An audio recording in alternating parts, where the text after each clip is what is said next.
Chapter 2.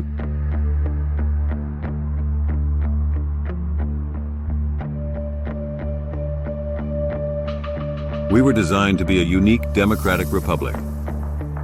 Our government is only allowed to govern, but only with the consent of the governed. The founders knew that the odds for success were very small.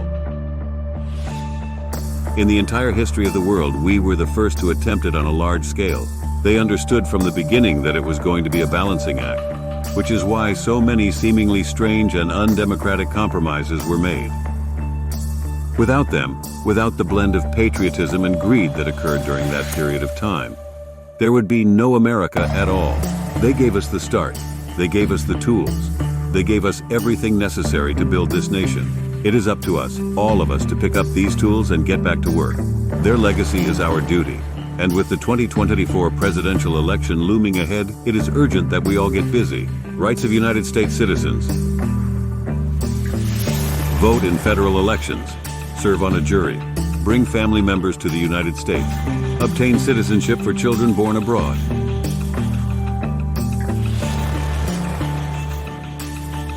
Travel with a U.S. passport. Run for federal office.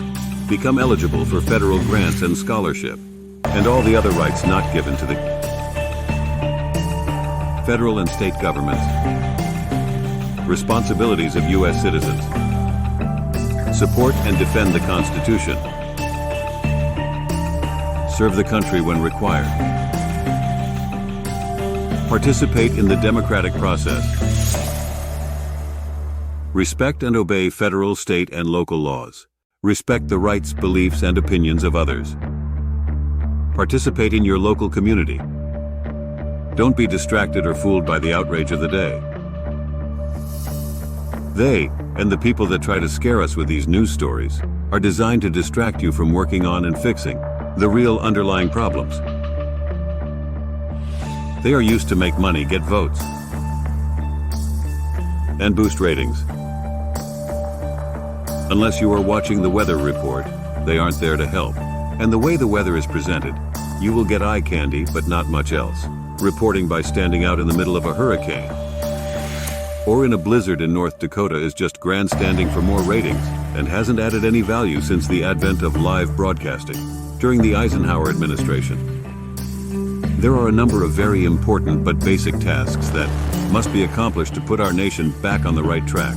You can rank them yourself on which you believe is more important, but certain things must be performed in a certain order to have the proper result.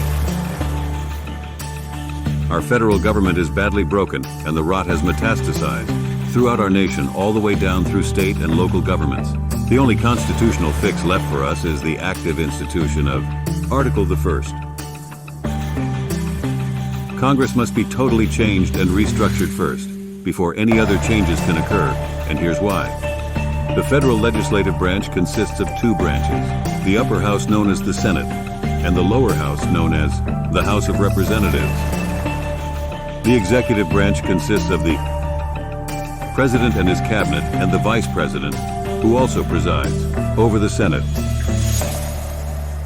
The judicial branch includes the federal Supreme Court and all the lower federal courts.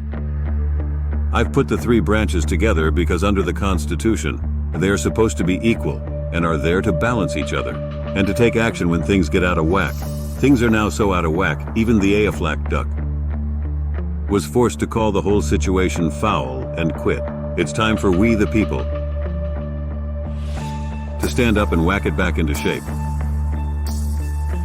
Fixing Congress is possible due to the very structure of the institution, but only if Article the 1st is enforced.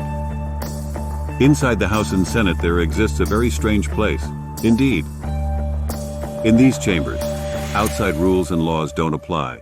Even gravity has a hard time judging from the results.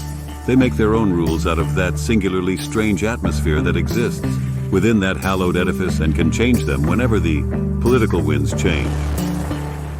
It has been said that you could shoot a colleague on the House floor and receive nothing more than a citation for excessive noise. The executive and judicial branches and other state and local government agencies cannot interfere. In sharp contrast, the Constitution gives Congress carte blanche. oversight over the powers of the executive, and has the singular power to redefine and restructure the judicial branch. It's implicit and explicit in the Constitution. Get the whole story available on Amazon. Ace and Nash, 1545-419-835.